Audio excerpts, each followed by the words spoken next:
a imagem que nós, ocidentais, temos dos povos árabes. Até outro dia, era de um mundo aparentemente adormecido, arcaico, que, de repente, acordou querendo liberdade. Esses países, que estão espalhados pelo norte da África e Oriente Médio, ficam a mais de 10 mil quilômetros do Brasil. Se a gente for de avião, é uma viagem que dura mais de 12 horas. Mas como foi que tudo começou? Como foi que começou a revolução no mundo árabe? Qual foi o estopim dos conflitos que se alastraram em poucos dias, atravessando fronteiras e derrubando regimes instalados há décadas no poder?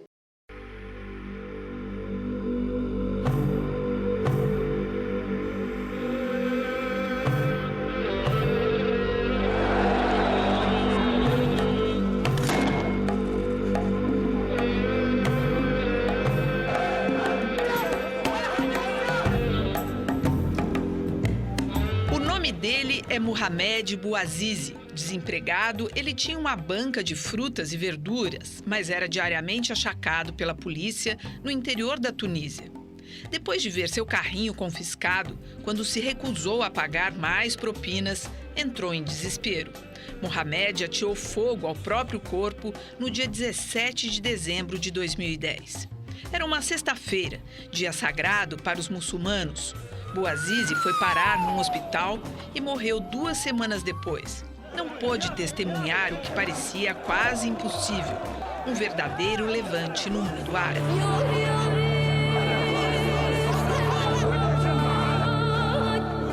Bouazizi era apenas um entre os quase 3 milhões de desempregados desta ex-colônia francesa. Dos 11 milhões de habitantes, 25% não têm trabalho. Este pesadelo atinge principalmente os jovens, num país onde 40% da população tem menos de 25 anos e 75% dos desempregados são menores de 30 anos. A morte de Bouazizi no dia 4 de janeiro desencadeou uma onda de protestos que rapidamente se espalhou pelo norte da África e Oriente Médio. Em todos esses países, a aspiração é a mesma, afirma o sociólogo Demétrio Magnoli. Eles querem a mesma coisa que nós quisemos quando derrubamos a ditadura, quando os povos da América Latina derrubaram as suas ditaduras, quando os povos do leste europeu derrubaram os regimes de partido único em 1989. Querem direitos, democracia, liberdades, um governo responsável perante o povo. O professor Marco Antônio Villa lembra que, além das liberdades individuais, os povos desses países querem denunciar os regimes corruptos. A questão central é a luta pela democracia. Quer dizer, o que eles querem lá é o mesmo que a gente quer aqui. É o mesmo, guardadas, claro, as diferenças históricas, religiosas de cada região, no caso, norte da África e do Oriente Médio, mas a questão mostra, mais uma vez, reforça que a democracia ela não é um valor ocidental, ela é mais do que isso. A democracia é um valor universal.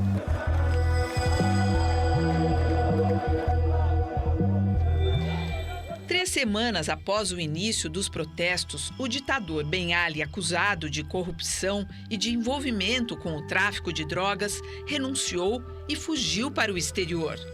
Ben Ali ficou no poder por 23 anos. A professora de Direito Internacional da USP, Maristela Basso, destaca os objetivos principais dos manifestantes. Hoje, as aspirações, sobretudo dos países que já passaram pela Primavera Árabe, Egito, Tunísia, agora a Síria, eles querem democracia, liberdade de expressão e um governo menos corrupto e mais eficiente. Ou seja, eles querem igualdade mesmo. Após a fuga de Ben Ali, um governo interino assumiu o poder com o compromisso de iniciar o processo de abertura democrática.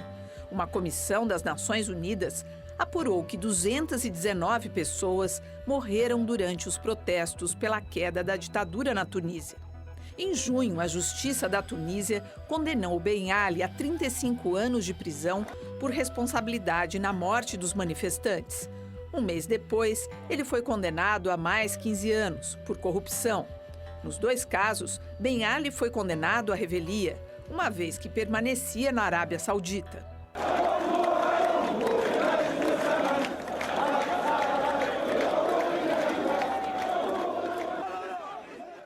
Depois da Tunísia, outro país conseguiu se livrar de um ditador que estava há mais tempo no poder, o Egito. Hosni Mubarak foi destronado após ocupar a cadeira presidencial por 30 anos. Num país de partido único, ele foi reeleito 6 vezes, como parte do jogo de cartas marcadas pela corrupção.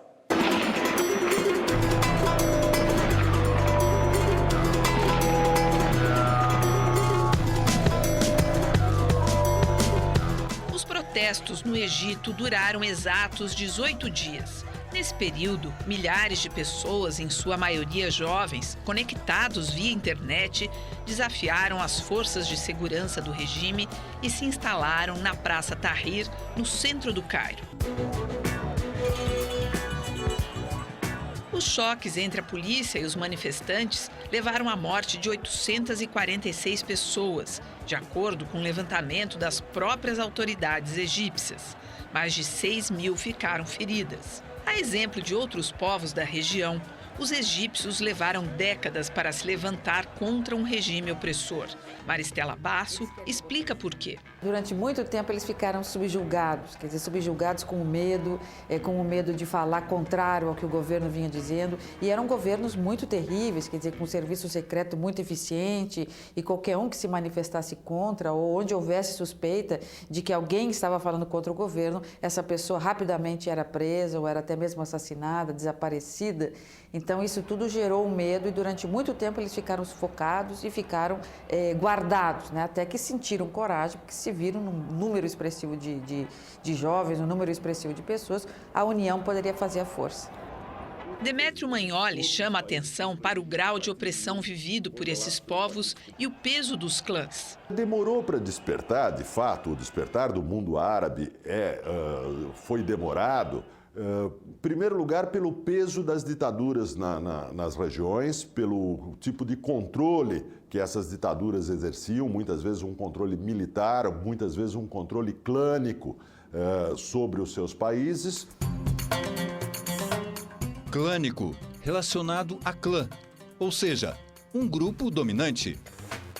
E também em função do mito do inimigo externo, quer dizer, as ditaduras árabes sempre utilizaram o pretexto do inimigo externo, essencialmente hoje em dia Israel, como fonte da sua legitimação. Ser contra Israel se transformava num modo de legitimar os regimes, de legitimar os governos.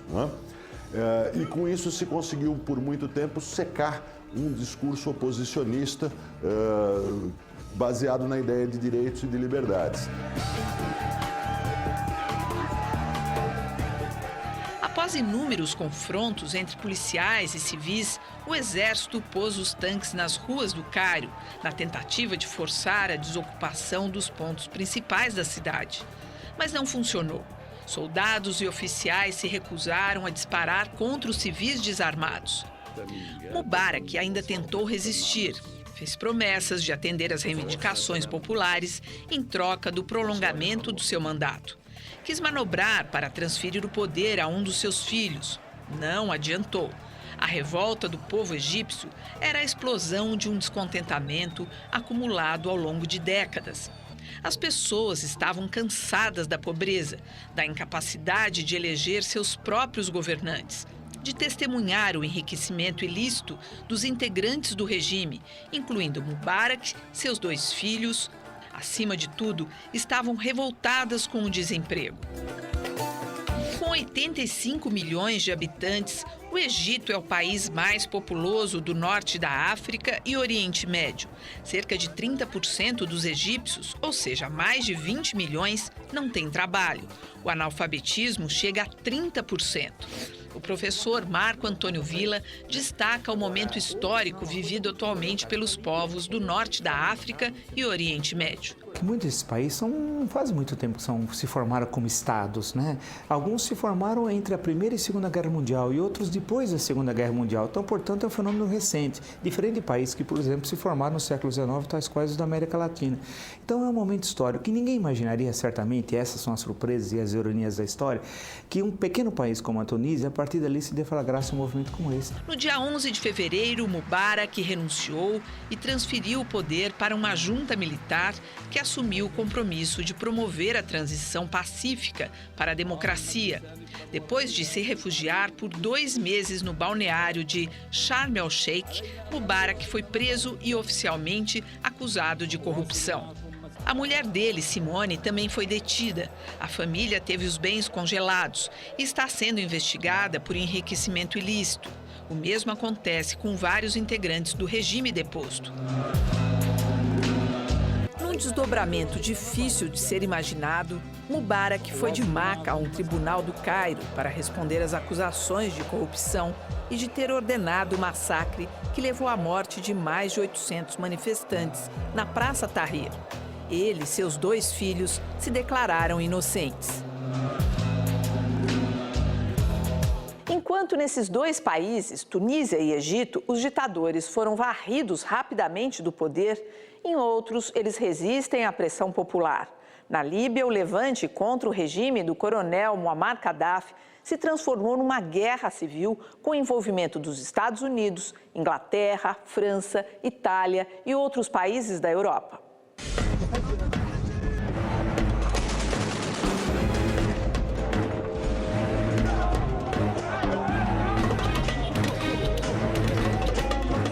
De um lado estão os rebeldes que lutam pela derrubada do regime. De outros, mercenários contratados pelo governo e as forças regulares do exército de Muammar Gaddafi. No poder há mais de 4 décadas, desde 1969, Gaddafi não se mostra disposto a renunciar. O engenheiro Emir Murad morou 3 anos em Benghazi, onde trabalhava para uma construtora brasileira. Assim que começaram os conflitos, ele retornou ao Brasil. Murad acredita que o levante nos países árabes tem um fator comum a todos eles. A coisa em comum é que todas elas, sem exceção, lutam por melhor qualidade de vida, por democracia e por liberdade.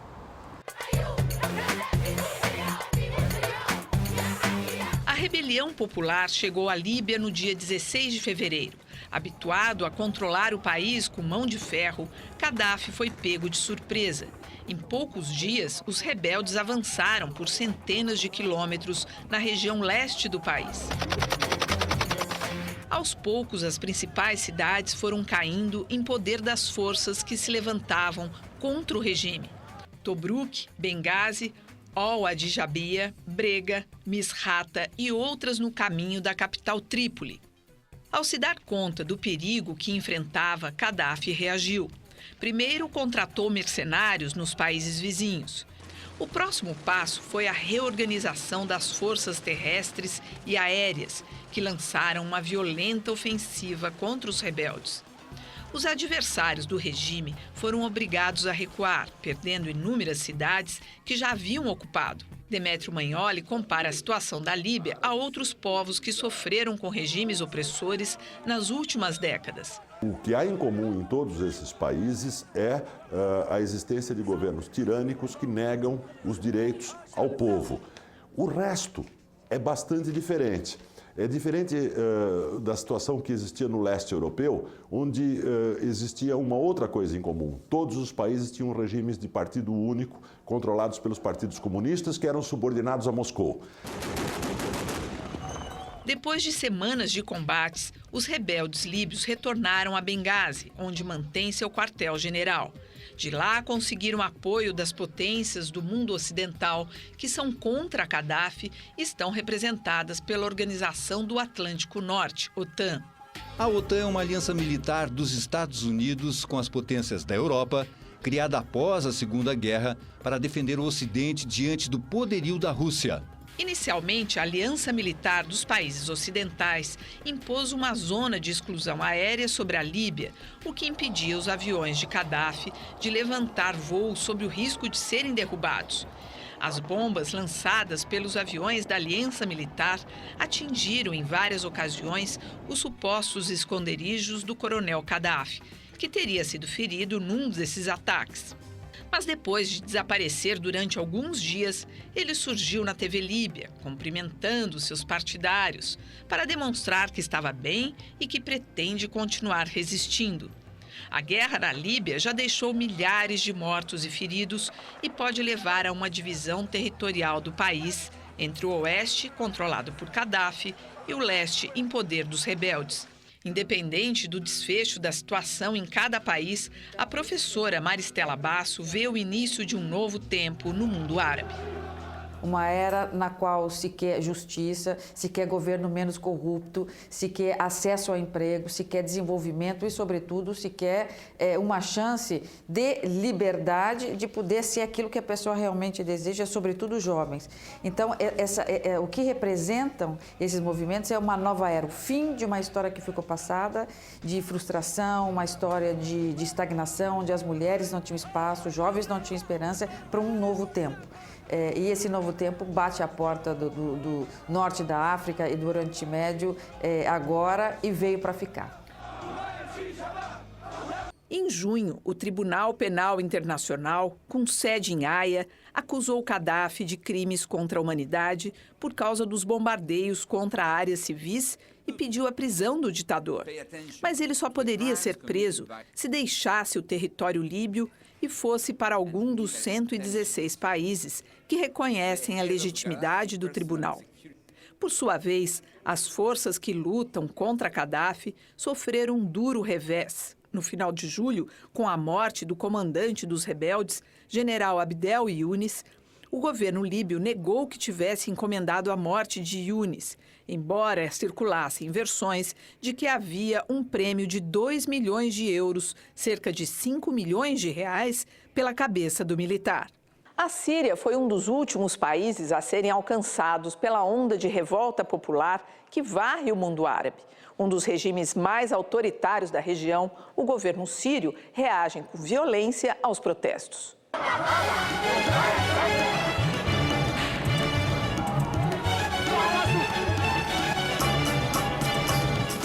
Ao invés de democracia e participação do povo nas decisões, o governo responde com balas e tanques nas ruas. Desde que começaram as manifestações em março, órgãos como a Anistia Internacional e a Human Rights Watch calculam em mais de 800 o número de mortos na repressão desencadeada pelo governo de Bashar al-Assad. A professora Maristela Basso aponta diferenças na situação de cada um desses países onde se registram levantes populares. Porque eles têm mais certeza de que eles queriam tirar o governo, eles tinham mais certeza de que aquele governo deveria cair e que aquele governo não tinha mais nada de importante ou de bom para oferecer. Diferente do que está acontecendo nesse momento na Síria, em que no início havia muita dúvida de que o governo deveria abandonar o seu posto, de que o presidente deveria deixar o seu lugar. Talvez ele pudesse melhorar a sua postura, talvez ele pudesse dar mais liberdade, dar mais espaço para a população e mais acesso a emprego, sobretudo para os jovens. Então, o povo tinha a expectativa de que o governo poderia responder às suas necessidades. E, com o tempo, eles foram vendo que as promessas eram vãs, que as promessas não iriam ser realizadas, então eles passaram a querer a derrubada do governo. Por isso que demorou um pouco mais. Foi a definição do que eles queriam mesmo.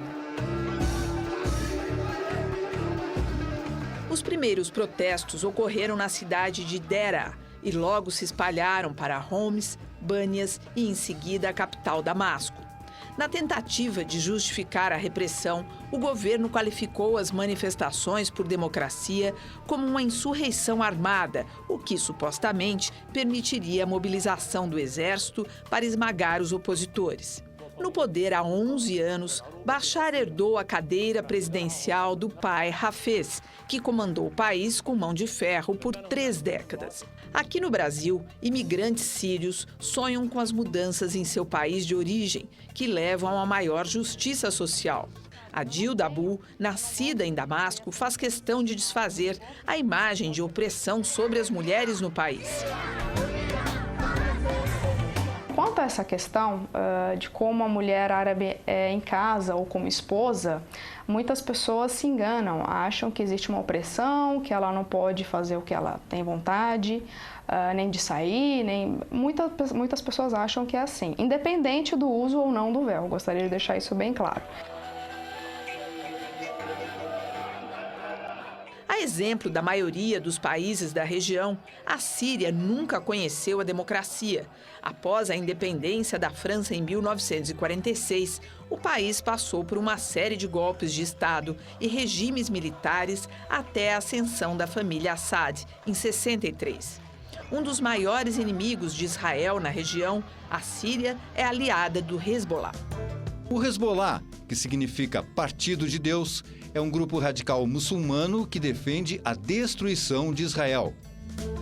O desdobramento da crise no país, que ao longo de semanas já deixou centenas de mortos e milhares de feridos, pode ter um forte impacto em todo o Oriente Médio. Seja pelo exemplo aos povos de países que vivem sob tiranias, ou pela repercussão junto aos grupos radicais que lutam pela instalação de regimes semelhantes ao do Irã.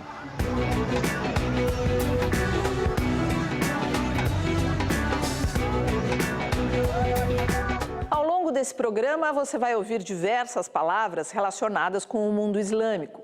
Vamos ver o significado delas, para quem não se lembra ou não sabe mesmo o que elas querem dizer. O Corão, ou Alcorão, é o livro sagrado dos muçulmanos. Para os fiéis, o conteúdo do livro é a palavra de Alá, o Deus do Islã, revelada por intermédio do profeta Maomé, fundador desta religião. Islã, ou islamismo, vem da palavra árabe aslama, que significa submissão a Deus. Muçulmano, do árabe muslim, significa aquele que se submete a Deus. Xiitas e sunitas são as duas correntes principais da religião muçulmana.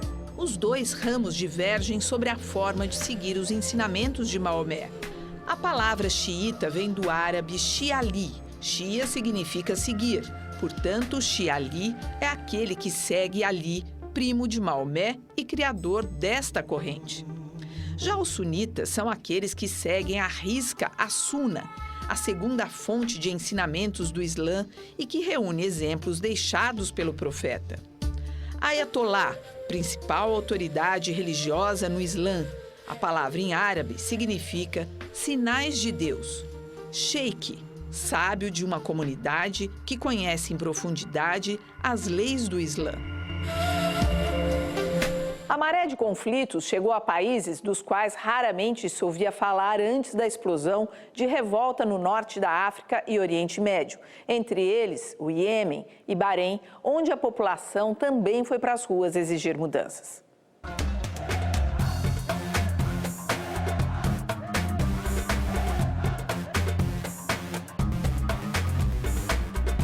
No Iêmen, os manifestantes tomaram as ruas da capital, Sanaã, para exigir a queda do presidente Abdullah Saleh. A princípio, ele sugeriu permanecer no poder até o final do seu mandato, em 2013, prometendo não se candidatar novamente. Diante da reação negativa da população, que intensificou os protestos, ele alterou a proposta e disse que sairia em setembro. Mais uma resposta negativa. Então acenou com um acordo para transferir o poder ao vice-presidente, mas em troca exigia imunidade diante das acusações de corrupção, enriquecimento ilícito e violações dos direitos humanos. No início de junho, os rebeldes lançaram um ataque ao Palácio Presidencial, ferindo gravemente Abdullah Saleh. Ele sofreu queimaduras em todo o corpo e passou por 8 cirurgias na Arábia Saudita, para onde foi levado às pressas. Do país vizinho, ele fez vários apelos ao diálogo, mas ainda tinha esperanças de voltar ao poder. A repressão às manifestações no Iêmen provocou a morte de mais de 150 pessoas e ferimentos em centenas. Demétrio Magnoli acredita que as rebeliões no mundo árabe servem para desfazer alguns mitos que se espalharam nos últimos tempos, envolvendo radicalismos à esquerda e à direita. Então, eles querem exatamente a mesma coisa que os povos ocidentais querem, o que é um duplo desmentido. É um desmentido ao Osama Bin Laden e aos jihadistas, né, que propunham que os povos árabes e muçulmanos se lançassem em busca de um novo califado, né, e não das liberdades ocidentais, entre aspas. E é um desmentido também aos neoconservadores nos Estados Unidos, que falam muito na guerra de civilizações, no choque de civilizações, como se o mundo muçulmano e o mundo árabe tivessem uma cultura tal que os separa da aspiração de liberdade e de democracia. Então é uma dupla derrota e é uma prova de que a ideia das liberdades, dos direitos humanos, da democracia não é uma ideia ocidental, é uma ideia universal. O Iêmen é o país mais pobre do mundo árabe. Mais de 40% dos 24 milhões de habitantes vive na pobreza e sem qualquer perspectiva de trabalho. O país tem escassas reservas de petróleo que devem se esgotar ainda nesta década, mas conta com algumas reservas de gás ainda pouco exploradas. A pequena ilha do Bahrein foi outro país alcançado pela revolta popular, logo no início das manifestações que sacodem o mundo árabe. Embora territorialmente minúsculo, o Bahrein, que é essa ilha aqui pequenininha, tem grande importância estratégica na região, a começar pelo fato de que é sede da 5ª Frota da Marinha dos Estados Unidos.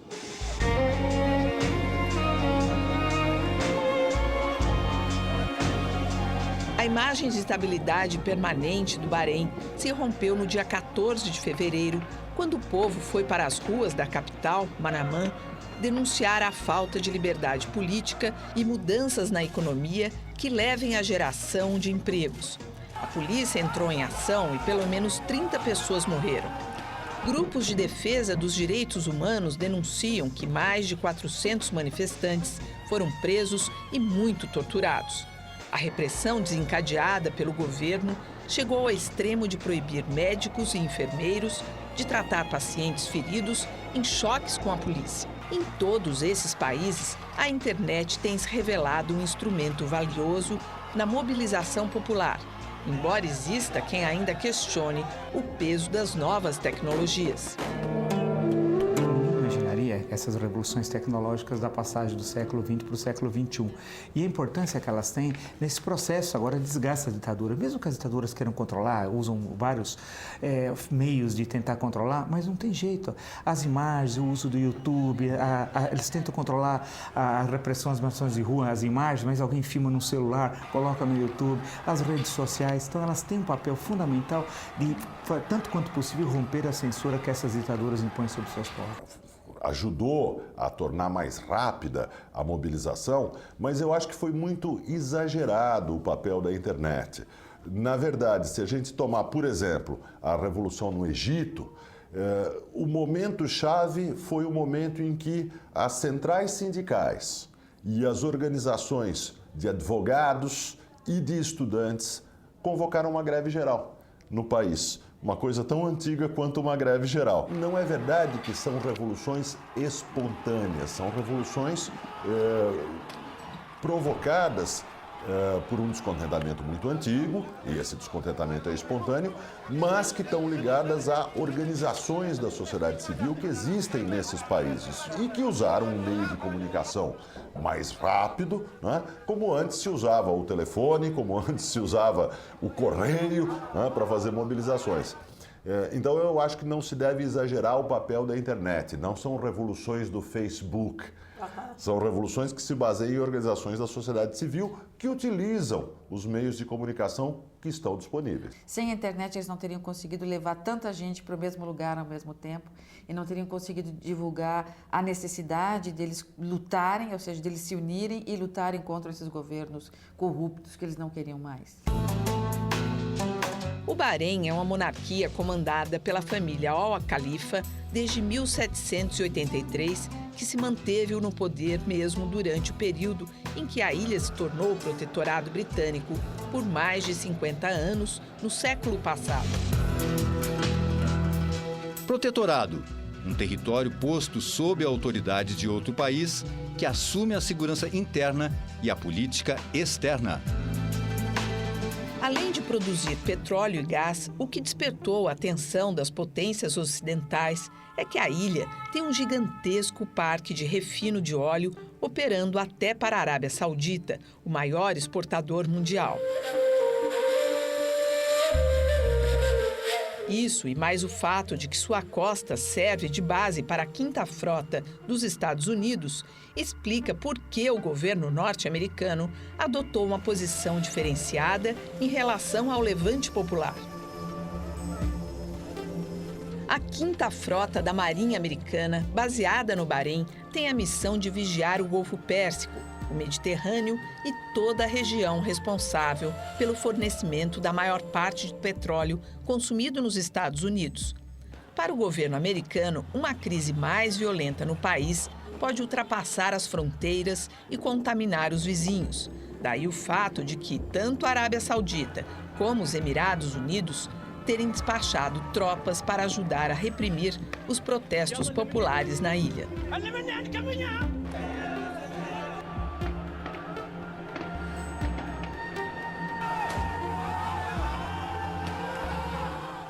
Se em alguns países do mundo árabe a pressão popular é intensa pelas reformas, em outros ela simplesmente não existe ou é bastante limitada. Na Arábia Saudita, por exemplo, as pessoas aparentemente estão satisfeitas com a monarquia.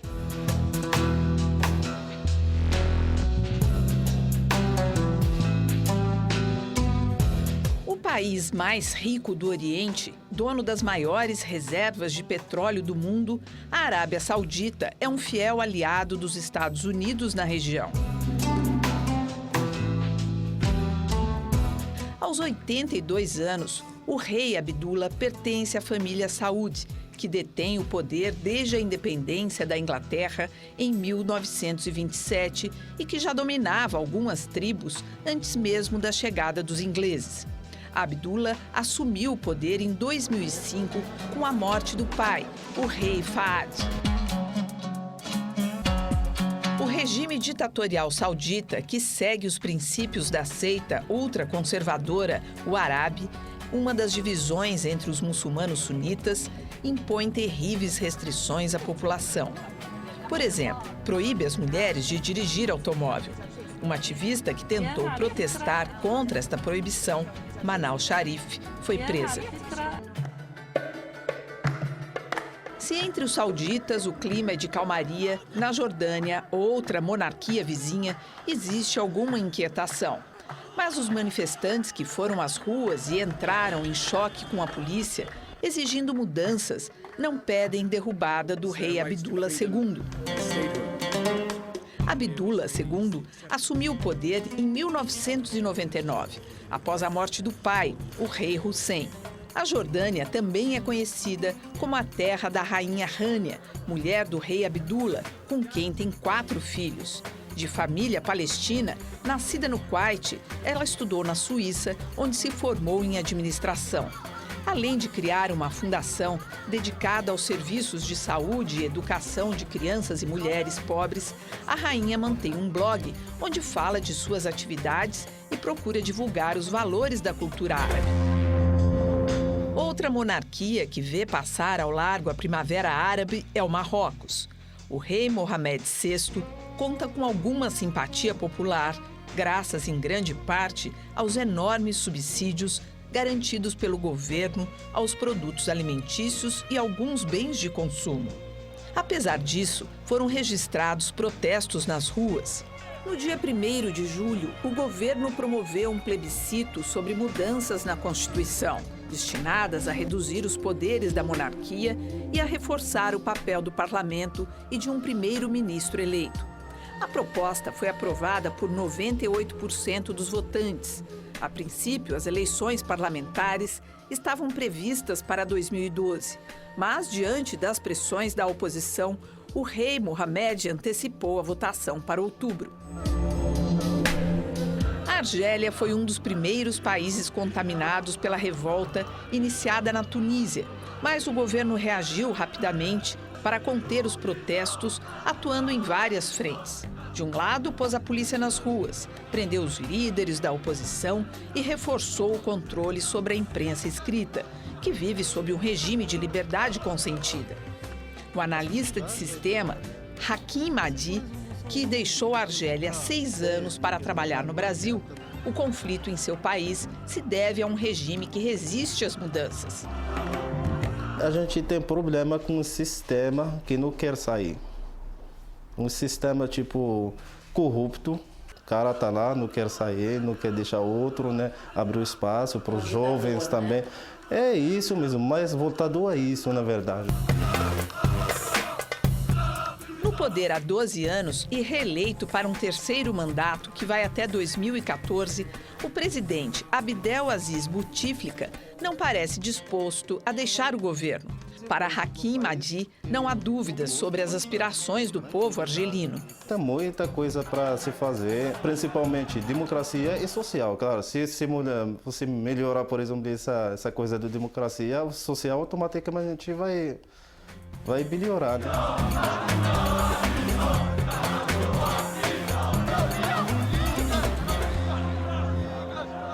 No próximo bloco, a situação de Israel, um país cercado de vizinhos que pedem sua destruição.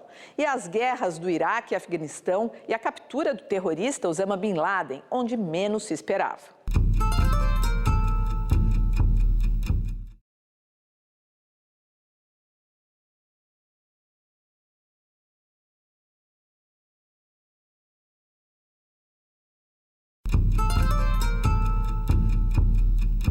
No complicado xadrez do Oriente Médio, poucos países têm uma situação tão difícil como Israel. Cercado de inimigos que pedem abertamente sua destruição, Israel vive em estado de permanente tensão. Venceu todas as guerras que disputou com os vizinhos, mas enfrenta outros conflitos regionais.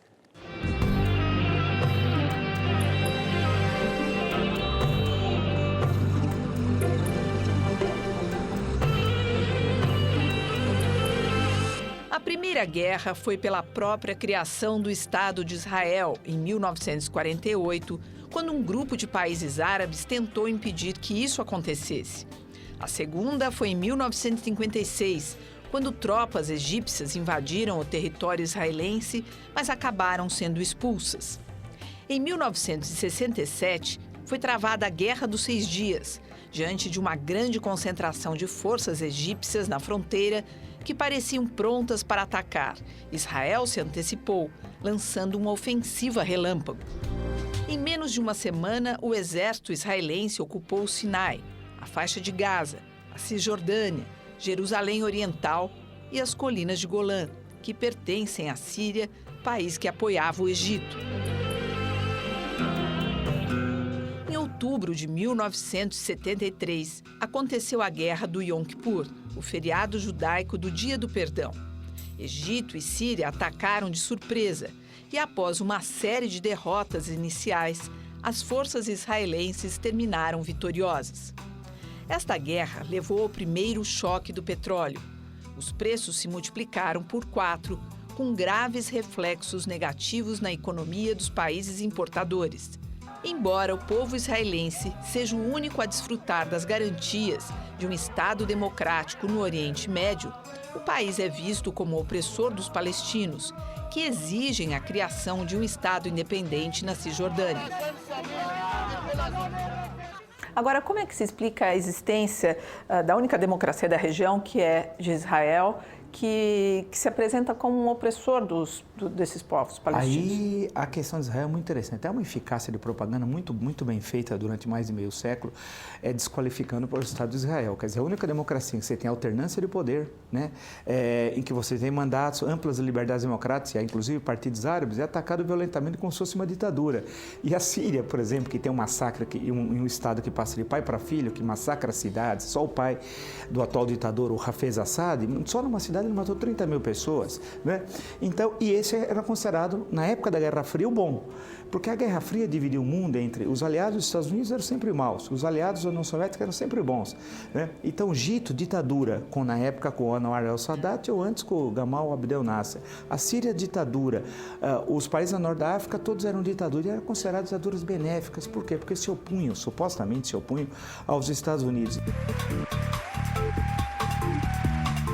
Em discurso no Congresso americano em maio, o primeiro-ministro Benjamin Netanyahu rejeitou a proposta dos Estados Unidos para um acordo com os palestinos com base nas fronteiras anteriores à Guerra de 1967. Na fronteira norte, Israel faz divisa com o Líbano, região que tem sido palco de muitas batalhas. O sul do Líbano é a área de atuação dos seguidores do Hezbollah, ou Partido de Deus, grupo radical islâmico apoiado pelo Irã. O chefe religioso Hassan Nasrallah defende abertamente a destruição do Estado de Israel. Ao sul, Israel enfrenta outro inimigo, o Hamas. A palavra Hamas, em árabe, reúne as iniciais do movimento da resistência islâmica. Organização que tem um braço político e outro militar, o Hamas também defende que Israel seja varrido do mapa. Em 2006, venceu as eleições nos territórios palestinos e passou a controlar o parlamento e a faixa de Gaza. Já o Fatah, a mais antiga força política e militar na Palestina, de linha moderada, administra a Cisjordânia. Numa região bastante conturbada, Israel exerce o papel de aliado estratégico dos Estados Unidos. E ele tem, ou tinha, alianças importantes com alguns países árabes, principalmente o Egito, o único país árabe que fez a paz com Israel em 1979. Ele também ocupava, e ainda ocupa, o papel de inimigo muito propício, né, para as ditaduras se legitimarem, falando que lutam contra Israel. Não lutavam muito contra Israel, tanto que o governo israelense lamentou a queda de Mubarak, claro que era o seu aliado egípcio, mas lamenta hoje a instabilidade na Síria. Israel prefere a atual ditadura síria, que se diz anti-israelense, do que um regime que poderia sucedê-la, porque regimes democráticos nos países árabes deixariam Israel, ou deixarão Israel, numa situação curiosa.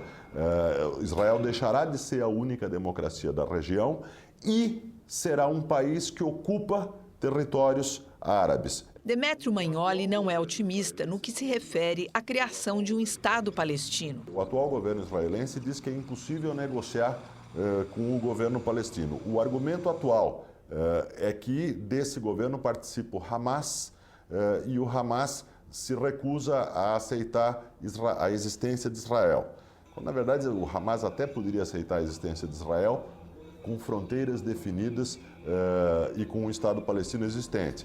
Mas o argumento é, nós não conversamos porque existe o Hamas. Bom, antes de existir o Hamas no governo, quando existia só a autoridade palestina no governo, o argumento era, nós não conversamos porque não existe um governo unificado entre os palestinos. Israel salta de argumento para argumento, o atual governo de Israel, para não negociar a paz seriamente. Né? Então isso é um obstáculo, por enquanto, intransponível. Enquanto os Estados Unidos sustentarem, mesmo contrariados, essa posição de Israel, a paz no Oriente Médio, a paz nessa região não vai avançar. Já a professora Maristela Basso acredita que Israel terá de rever sua posição após discurso do presidente dos Estados Unidos, Barack Obama, em defesa do novo Estado. Eles têm um território, e eles têm um território que eles determinam como importante aquele que assim existia até 1968, então eles têm um território, sim.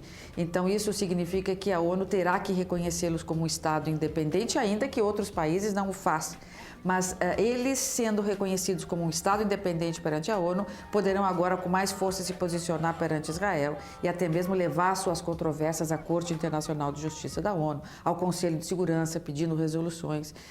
Isso vai exigir de Israel uma nova postura e até quem sabe, uma renovação no que diz respeito às negociações com a Palestina. O confronto entre Israel e seus vizinhos vai muito além das fronteiras regionais e desperta opiniões conflitantes em muitos países, incluindo o Brasil. Israel ainda sonha com a grande Israel, com a expulsão de todos os palestinos. Isso é algo declarado por muitos, não é uma minoria de fanáticos religiosos. Isso é declaração. Eles veem os palestinos como a bomba demográfica, é assim, o câncer. A base para a negociação são as fronteiras que existiam em 1967, que eram fronteiras de armistício do final da Guerra de Independência em 1949. Então, qualquer proposta de solução vai incorporar assentamentos construídos por Israel em territórios que foram ocupados em 1967, mas territórios que foram tomados da Jordânia e que eram dominados pela Jordânia até aquele momento. Esta pretensão de Israel mostra que Israel não é uma democracia, que é a única democracia no Oriente Médio. Não existe democracia no Oriente Médio. Israel não é uma democracia. Israel pode ser uma democracia com as falhas que todas as democracias apresentam, mas não há discussão nenhuma em relação ao fato de que, com exceção da Jordânia, Israel é o único país da região onde a democracia é praticada. A paz é possível com justiça. A paz só vem da justiça. E qualquer mudança nessa condição está sujeita a negociações de paz e a eventual criação de um Estado palestino independente.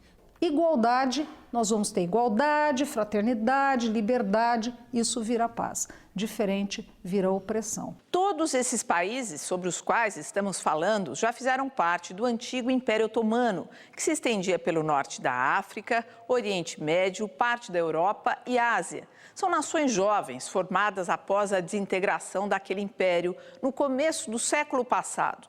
Alguns deles não fazem parte do mundo árabe. O Irã, por exemplo, é a antiga Pérsia e outros, como Afeganistão e Paquistão, ficam na Ásia, mas todos estão no centro dos grandes conflitos atuais.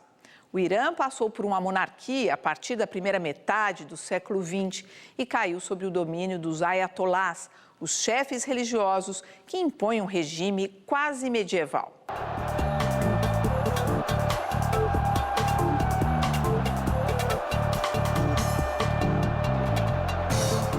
Após a revolução que derrubou a monarquia do Shah Reza Pahlavi em 1979, o Irã se transformou numa república islâmica, ou seja, um país governado pelas leis do Corão, o livro sagrado dos muçulmanos. O poder passou para as mãos do Ayatollah Khomeini, autoridade religiosa máxima na época. Ele representava os muçulmanos xiitas, que somam quase 90% da população. Xiitas formam uma das duas correntes majoritárias da religião muçulmana. A outra é a dos sunitas. Ambos reivindicam a sua própria interpretação do Corão, o livro sagrado para eles. Com a morte de Khomeini em 1989, assumiu o Ayatollah Ali Khamenei. O segundo homem no poder é o presidente da República. O atual ocupante do cargo, o presidente Ahmadinejad, foi eleito em 2005 e reeleito em 2009. A oposição denunciou fraudes na reeleição e grupos de manifestantes foram às ruas em protesto contra o regime. A repressão policial levou à morte da estudante conhecida pelo primeiro nome de Neda, que se transformou em símbolo da resistência. No ano passado, o Irã ganhou manchetes no mundo inteiro depois que uma mulher chamada Sakineh Ashtiani, mãe de 2 filhos, foi condenada à morte por apedrejamento, por suposto adultério e participação no assassinato do marido. A advogada iraniana Mina Hadi, presidente do Comitê Internacional contra o Apedrejamento de Mulheres, acompanha da Alemanha, onde vive exilada, o caso de Sakineh. Das islamische Regime versucht immer wieder hart zu bleiben und versucht Sakineh nicht freilassen. Aber das Regime kann nicht auch Sakineh töten, weil das ist jetzt eine sehr große Bewegung gegen diese Steinigung. Aber Sakinehs Fall jetzt ist ein großer Kampf zwischen Menschheit weltweit und einem barbarischen Regime geworden.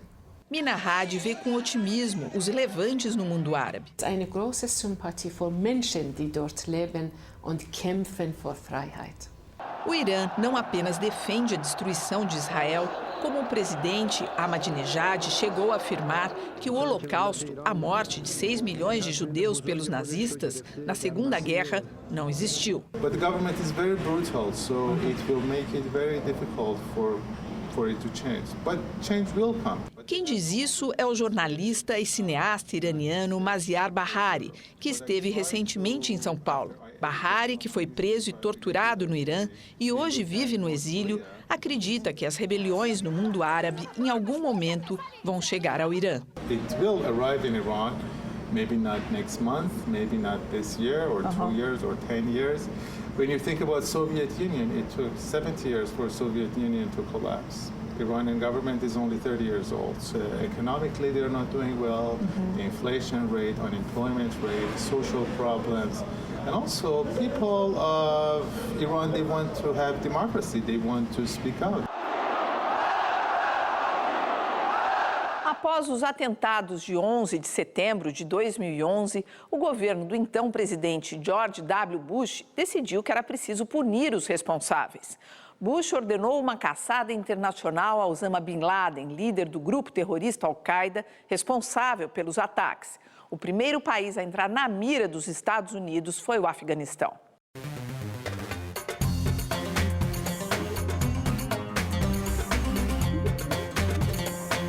No dia 7 de outubro de 2001, menos de um mês após o atentado contra as Torres Gêmeas em Nova York, tropas norte-americanas, com apoio da Inglaterra, Espanha e outros países da Europa, invadiram o Afeganistão. O objetivo? Capturar Osama Bin Laden e desarticular o comando da Al-Qaeda.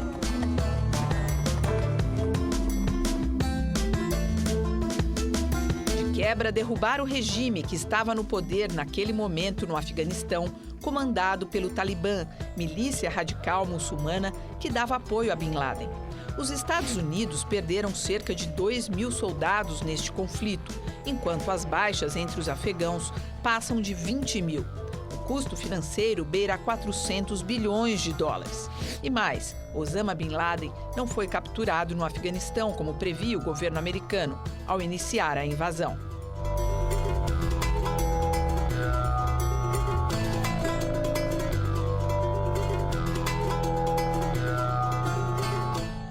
A descoberta de que o terrorista Osama Bin Laden, fundador da Al-Qaeda, estava escondido no Paquistão, onde foi morto, surpreendeu os Estados Unidos, que o procuravam no vizinho Afeganistão. Mas o fato é que a história do Paquistão, desde que foi criado, sempre se misturou com violência, política, além da corrupção.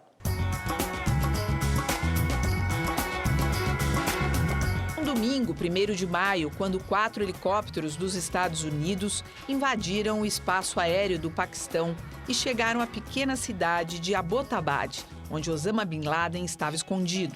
Em poucos minutos, o Comando Especial da Marinha Americana invadiu a casa e matou Bin Laden.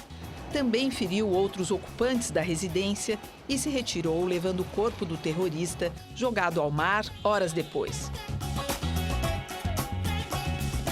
Terminava, assim, uma caçada iniciada em 11 de setembro de 2001, quando os extremistas da Al-Qaeda destruíram as Torres Gêmeas em Nova York, matando 3.000 pessoas no maior atentado terrorista da história.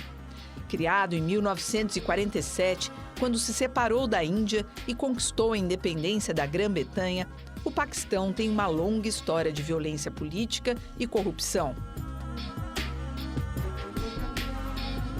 A ex-primeira-ministra Benazir Bhutto foi assassinada a tiros em 2007. O pai dela, o ex-primeiro-ministro Ali Bhutto, deposto por um golpe militar, foi executado em 1979. Já o marido de Benazir, o atual presidente, Ali Zardari, chegou a ser apelidado de Mr. 10%, quando foi ministro no governo dela. Acusado de corrupção e de mandar matar adversários políticos, Zardari cumpriu 11 anos de prisão. O atual primeiro-ministro, Reza Gilani, também passou uma temporada na prisão, 4 anos, acusado de desvio de dinheiro público na época em que era deputado. Muitos historiadores já advertiram que a riqueza do petróleo, para alguns países, pode se transformar em maldição. Esse parece ser o caso do Iraque, país que, ao longo de toda a sua história, teve raros momentos de paz. Há mais de 3 décadas figura no centro dos conflitos no Oriente Médio.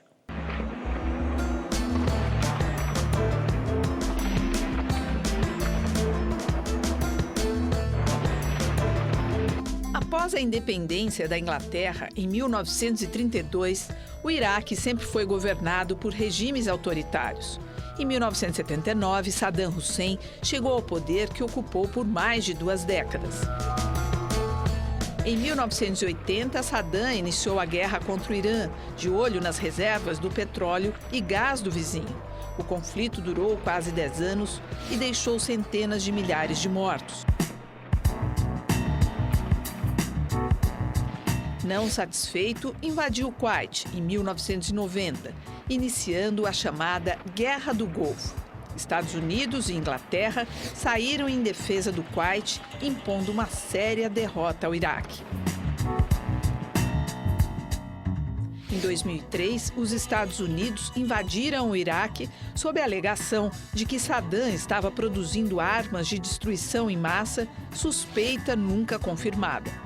Capturado pelas tropas norte-americanas, Saddam foi enforcado em 30 de dezembro de 2006. A invasão do Iraque deixou mais de 100 mil mortos entre os iraquianos e para 4.600 dos Estados Unidos. Em dinheiro, o custo passa de $1 trilhão. O Iraque tem a segunda maior reserva de petróleo do mundo. Depois da Arábia Saudita, uma riqueza que nunca chegou a beneficiar a maioria da população.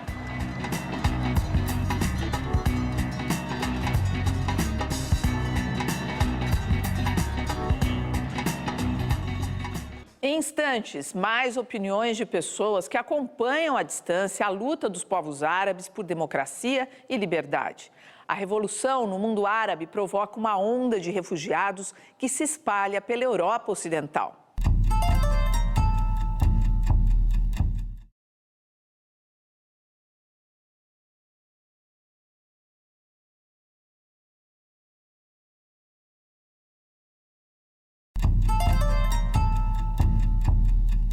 As revoltas no mundo árabe estão levando milhares de pessoas a abandonar seus países em busca de uma vida melhor, longe das áreas de conflito. Elas saem desta região aqui, olha, que é o norte da África, onde estão a Tunísia e a Líbia, e vão em direção à Europa. A primeira parada é esta ilha, a ilha italiana de Lampedusa. Olha a Itália aqui, ó, no formato da bota.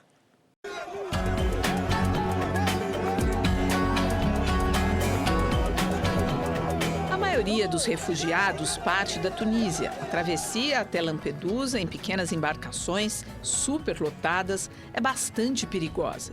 Já ocorreram naufrágios que deixaram dezenas de mortos. Os barcos levam até 12 horas até alcançar águas italianas. Lá são facilmente localizados pelas patrulhas navais da Itália e levados para acampamentos provisórios. Desde o início do ano, quando começaram as revoltas no mundo árabe, cerca de 30 mil pessoas já passaram por ali.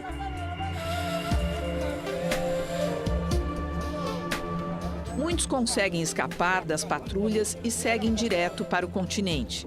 Lá se espalham pela Itália, França e Espanha. Sem perspectiva, eles perambulam pelas ruas e praças das cidades europeias. O que eles buscam, oferta de trabalho, não existe nem mesmo para os próprios europeus. Às voltas com assustadores índices de desemprego. A Organização das Nações Unidas monitora a situação desses imigrantes e tenta assegurar que eles tenham seus direitos reconhecidos. Vamos agora abrir algumas janelas para esse mundo. Vamos ouvir opiniões de quem tem raízes no norte da África ou Oriente Médio e que acompanham atentamente os fatos nesta região. And so, overall, I think one has to conclude that the situation in Acima de tudo, se conclui que a situação nos territórios ocupados se mantém terrível como sempre foi. É preciso lembrar que esta é uma longa e histórica ocupação que começou em 1967 e já dura 44 anos. Since 1967, over 44 years. 95% da população judaica, israelita, ou judeus, ou 95% da população árabe vai ter paz. Porque é o que nós queremos, que são pessoas normais como qualquer parte do mundo. E escritor francês, filósofo que falou, la liberté ce n'est pas quelque chose qui est donné, c'est une œuvre qui est à faire.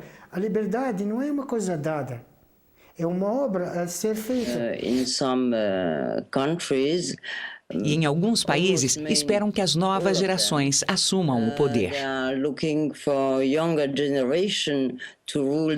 A perenização de governos, isso é uma doença bastante séria, nunca deve existir mais em nenhum país, não só do Oriente Médio, mas do mundo inteiro. Estamos vivendo num momento muito difícil, mas a vitória das forças de paz e de cooperação entre os povos sempre vão vencer, questão de tempo.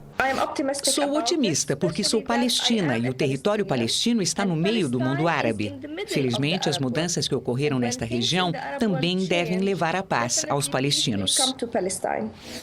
I'm inclined to think that the future would be far much better than Estou inclinado a acreditar que o futuro será melhor. Certamente é isso que esperamos. E teremos que trabalhar duro para garantir o sucesso da revolução. To attain this successful end of the revolution. Esta edição especial sobre a revolução no mundo árabe termina aqui. O que nós buscamos ao longo deste programa foi fazer um rápido retrato dos acontecimentos nesta parte do mundo.